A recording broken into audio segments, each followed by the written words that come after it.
অন্ধকার হয়ে যায়। এই গীতা ভাগবত ভগবান, এই কথাটা কি মনে থাকবে? বসে থাকবো ভাগবতে ভগবানের দ্বারে, অন্ধকারে থাকবো না, কারণ ওটা ভালো লাগে না। তাহলে এখানে যদি আমাদের ভালো না লাগে, তাহলে মাতৃগর্ভে কেমন ভালো লাগে? এটা কি ভালো লাগার জায়গা? বোঝা যায়? হ্যাঁ, বড় বড় ঘর বানিয়েও ভালো লাগে না, জায়গা হচ্ছে না। হ্যাঁ, মনে থাকে না, তবে ওখানে অনেক কষ্ট হয়, বোঝা যায়, এটা বোঝা যায়। এই জন্য গোবিন্দ যখন মাতৃগর্ভে গিয়ে দর্শন দেয়, তখন আমরা ওই কষ্ট ওখানে বুঝতে পারি। আর বুঝতে পেরে গোবিন্দকে বলেছি, হে গোবিন্দ, তুমি আমাকে এখান থেকে মুক্ত করে দাও, এখানে ভালো লাগে না, থাকতে পারছি না, মুক্ত করো। তখন গোবিন্দ আমাকে এই মুক্ত করার প্রতিশ্রুতি দিয়েছেন। করবেন, কিসের বিনিময়ে করবেন? বলছে তোমাকে আমি মুক্ত করে দিব, তবে আমারও কিছু কথা আছে, তুমি মানতে হবে। মানবা কিনা বলো?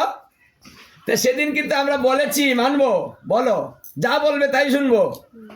মানে আমরা এত বড় বেঈমান, বিপদে পড়লে যা বলবো তাই শুনবো, মানে সব রাজি।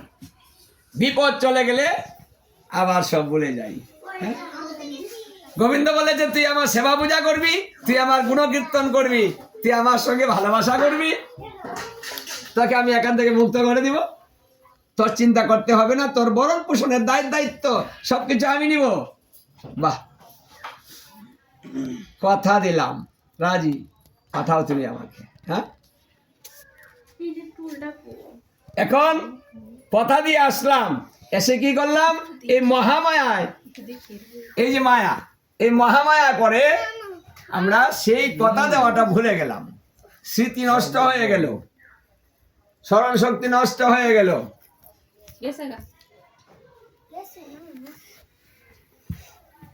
কার মনে নেই? এই যে ভুলে গেলাম বলছে না, মনে নাই তো কিছু, মনে নাই। মানে যখন সন্তান পৃথিবীতে আসে, মাথার নিচের দিকে দিয়ে চলে আসে, তখন তার সেই স্মরণ শক্তি লোভ হয়, এই পৃথিবীর মায়ায় তাকে আকর্ষণ করে, সব কিছু ভুলিয়ে দেয়, আর সে মনে রাখতে পারে না। আর জীবেরও নিস্তার লাগি নন্দ সুত হরি, আবার আসিলেন ভাবে গুরু রূপ ধরি। তিনি আবার আসলেন, মনে নাই, ভুলে গিয়েছে, মনে করিয়ে দিতে হবে। এই মনে করিয়ে দেওয়ার জন্যই কিন্তু গুরুদেব আসলেন। সেই দিব্য জ্ঞান দেওয়ার জন্য তিনি দীক্ষা দিলেন, যে তুমি যে আমাকে ভুলে গেলে, তোমার এই কাজগুলো করতে হবে, তুমি তো কথা দিয়েছিলে, আবার স্মরণ করিয়ে দিচ্ছে। ভগবান হয়ে আসতে পারে না, তাই গুরু রূপে আসছে। তাই গুরুকে বলা হয় অদ্ভুত প্রকাশ। অদ্ভুত ভাবে তিনি একটা প্রকাশ হলেন মানুষের মধ্যে ভগবান। এই জন্য গুরুকে মনুষ্য জ্ঞান করা যায় না, ওনার মধ্য দিয়েই ভগবান সেই প্রকাশটা হচ্ছেন। তাই গুরুকে ভগবান জ্ঞানে পূজা এবং দর্শন করিতে হয়। অদ্ভুত তিনি। আবার মনে করালেন, আবার ভুলে যাচ্ছে, আবার মনে করাচ্ছেন, আবার বলে দিচ্ছে করো, এই করো, চলছে এইভাবে। সেই জন্য গুরুদেব যে বাক্যগুলা দেন, এই বাক্যগুলা দৃঢ় সংকল্প করতে হবে। মানে গুরু বাক্য চিত্তেতে করিয়া অক্ষ আর না করিয়া আসা, মানে গুরুদেবের বাক্যটা চিত্তের মধ্যে অক্ষ করতে হবে। মানে বিশ্বাস যদি লড়ে, তাহলে তার ধর্মও লড়ে। যদি একজনে 20টা গুরুও ধরে আর তার মধ্যে তার বিশ্বাস না থাকে, তাহলে কোনো গুরুই তাকে মুক্তি লাভ করাতে পারবে না, যদি বিশ্বাস না থাকে। কারণ বিশ্বাসই হচ্ছে ধর্ম, বিশ্বাসই হচ্ছে মূল। হ্যাঁ, যার বিশ্বাস নাই, তার ধর্ম নাই, তার কর্ম নাই, তার সংসার নাই, তার কিচ্ছু নাই। তাহলে বিশ্বাসই মূল। তা আমাদের এই মূলটা ঠিক রাখতে হবে। ভগবান আছেন, এটা বিশ্বাস। গুরুরূপে ভগবানের প্রকাশ, এটা বিশ্বাস। গুরু বাক্য ভগবানের বাক্য, এটা বিশ্বাস। মানে এই বিশ্বাসটা দৃঢ়ভাবে করতে হবে, যেন নড়াচড়া না হয়।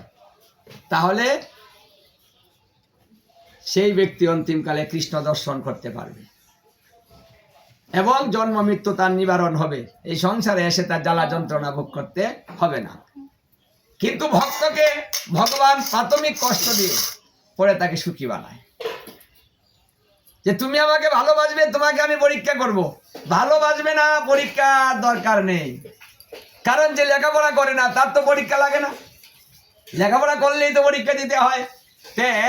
এই ভজনটা হচ্ছে এরকম, যদি কেউ ভগবানের সেবা পূজা করে বা তাকে ভালোবাসে, তাহলে তার কাছে পরীক্ষা দিয়ে তার কাছে যেতে হবে, বিনা পরীক্ষা যেতে পারবে না।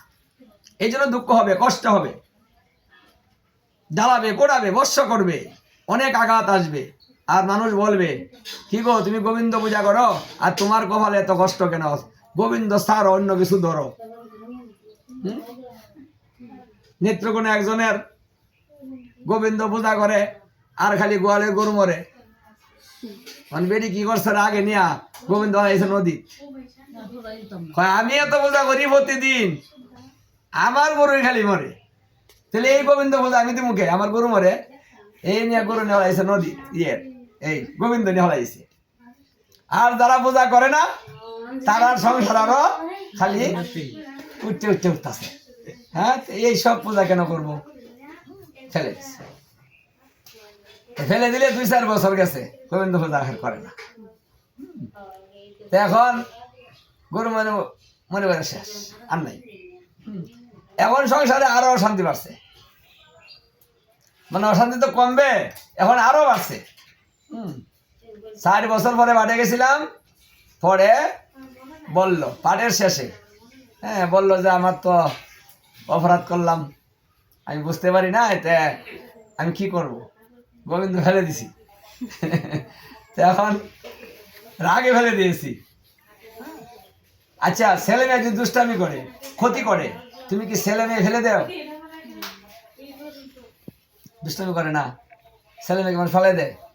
হ্যাঁ, শাসন করে, চেষ্টা করে, ভালো করে ডাক্তার দেখায়, কত কিছু করে না, অপেক্ষা করে, চেষ্টা করে, সারা জীবন ওকে নিয়েই চলে। তুমি অনাদিরাদি গোবিন্দ তোমার কষ্ট দিতেছে, তুমি বুঝতেছ, এই কষ্টের তুমি ফেলে দিয়েছো। যে যতটুকু ভালোবাসো তুমি, এই যে তার কষ্ট সহ্য করতে পারলে না, তুমি তাকে ফেলে দিয়েছো, সে কি তোমাকে ভালোবাসবে? হ্যাঁ, সে তোমার ভালোবাসবে না। তাই তোমার কি হবে, দিন দিন আরো যন্ত্রণা আরো বাড়বে। এখন বেড়েছে, হ্যাঁ বেড়েছে, আগের সে অনেক বাড়ছে। গরু সব শেষ, আর অশান্তি, আর মারামারি, ফুলার বউ ফুলা 2 দিনও বেলা থাকে না, মানে আরো বেড়ে গেছে অশান্তি। ওই এখন কি করা, বললাম এখন গোবিন্দরে আবার নদী থেকে তুলে আনো, ওইটা তো বাইশে গেছে গা, এখন কি করবো? বললাম যে আবার ওইটাই, মানে ওইখান থেকে আনা আর কি, আর একটা আইনা একজন শুদ্ধ বৈষ্ণব বা গুরুদেবকে দিয়া আবার প্রাণ প্রতিষ্ঠিত করে গোবিন্দকে বসাইয়া আবার পূজা করো, আর এই ভুলের জন্য ক্ষমা প্রার্থনা করো, আস্তে আস্তে তোমার সংসার আবার ঠিক হয়ে যাবে। তাকে ভালোবাসা বাদ দিও না, কারণ গোবিন্দ বলেছেন, আমার ভক্তরে আমি কষ্ট দিই, আমার অভক্তরে আমি কষ্ট দেই না। আমার ভক্তরে আমি কষ্ট দিই, মানে আমার যে হতে চায় তাকে আমি কষ্ট দিই, আর আমার কষ্ট ওটা মেনেও নেয়। আমার কষ্ট তারা কষ্ট মনে করে না, ওরা প্রকৃত ভক্ত যারা ভগবানের, এই কষ্টই মনে করে না তারা। তাই যেমন কুন্তী দেবী অনেক কষ্ট করছে, কৃষ্ণ তার সাথে কষ্ট করে নাই?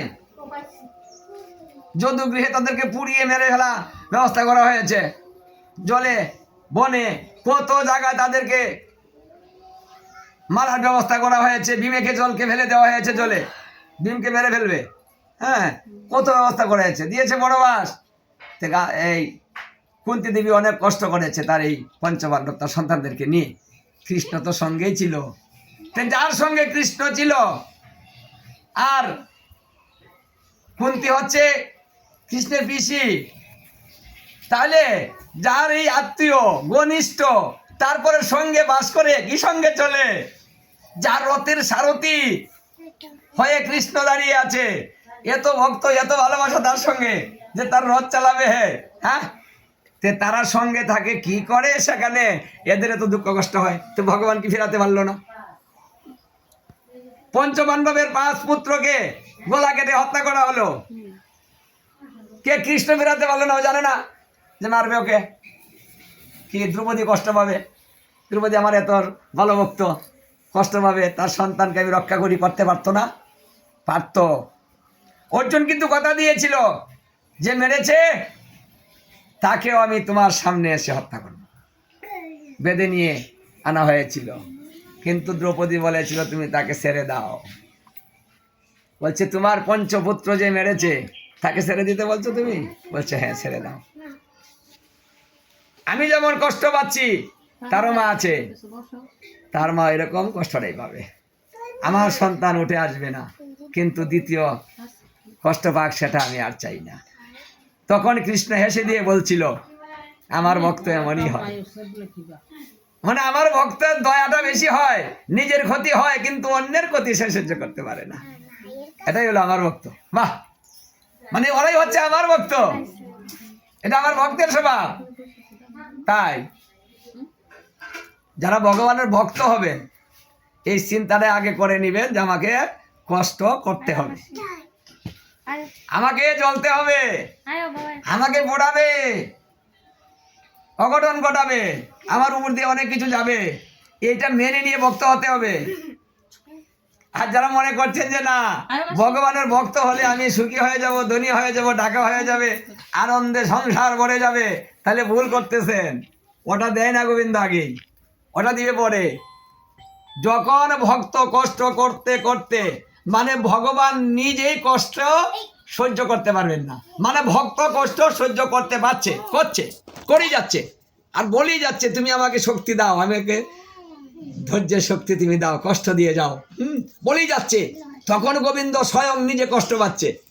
আরে ও আমাকে এত ভালোবাসে, আরো কষ্ট দিলেও বলছে ধৈর্য দাও, কষ্ট দাও, আরো চেয়েই যাচ্ছে। আর ওকে আমি কষ্ট দিচ্ছি না, আর দিব না, ওকে আমি এখন সুখী করে আমি নিজেই সেই কষ্ট থেকে বাঁচতে চাই। তখন ভগবান নিজের শান্তির জন্য ভক্তকে শান্তি দেওয়ার জন্য পাগল হয়ে যায়, চাইতে হবে না। তাই কষ্ট স্বীকার করে ধৈর্য ধরুন। এটা কৃষ্ণের ভাগবতের একেবারে শেষ কথা, যে ধৈর্য বাড়াবে তার শান্তি অবশ্যই হবে, এটা কথা দেওয়া। ধৈর্য বাড়াবেন সুখ পাবেন, ধৈর্যের ফল মিষ্টি হবেই, এটা তিতা হবে না, মিষ্টি হবে। ধৈর্যই হচ্ছে সংসারের মূল। অধৈর্য পরায়ণ ব্যক্তির শান্তি কোনোদিনই হবে না। তাই আমাদেরও ধৈর্যই বাড়াতে হবে, কষ্টটা মেনে নিতে হবে, আর অপেক্ষা করুন, সুখ অবশ্যই আসছে, হবেই, সেটা তো প্রমাণিত। নিজে প্রমাণ করেছি, দেখেছি কষ্ট কাকে বলে এবং সুখ কাকে বলে, কিভাবে আসে। এই জন্য ভাগবতের যে কথাগুলা এবং বাস্তবের সাথে তার মিল আছে, তা প্রমাণ করে দেখেছি, তাই জোর করে বলতে পারি এখন কথাগুলা ঠিক। তাই আপনিও কষ্ট করতেছেন, সুখ পাবেন, অপেক্ষা করুন, কিন্তু কিছু কিছু কাজ চালিয়ে যান, কাজটা বন্ধ করা যাবে না। কিন্তু আমাদের কিছু কিছু ভুল হয়, যে ভুলের মাসুল আমাদের দিতে হয়। প্রত্যেকটা মানুষের জীবনে ভুল আছে, কিন্তু কিছু ভুল এমন ভুল হয়ে যায় যে ভুলের মাসুল দীর্ঘদিন দিতে হয়। এই জন্য ভুল খুব সাবধান, মানে ভুলের ক্ষেত্রেও কিন্তু সাবধান। সব ভুল কিন্তু সহজে কেটে উঠা যাবে না, সময় দিতে হবে, অনেক সময় দিতে হবে, ভুলের মাসুল দিতে হবে। তাই আসুন আমরা এই সহজ কাজগুলা প্রতি বছর চালিয়ে যাই, আর ধৈর্য ধরি, সাধুগুরু বৈষ্ণবের কথা মানি এবং নিজ গুরুদেবের প্রতি বিশ্বাস এবং তার আজ্ঞা পালন করি, আর ভজন করে যাই। ইহকাল পরকাল দুকালই ভালো হবে। হরে কৃষ্ণ। জয় রাধে গৌর হরি বল। জয় জয় গীতা ভাগবত। হরি হরি বল।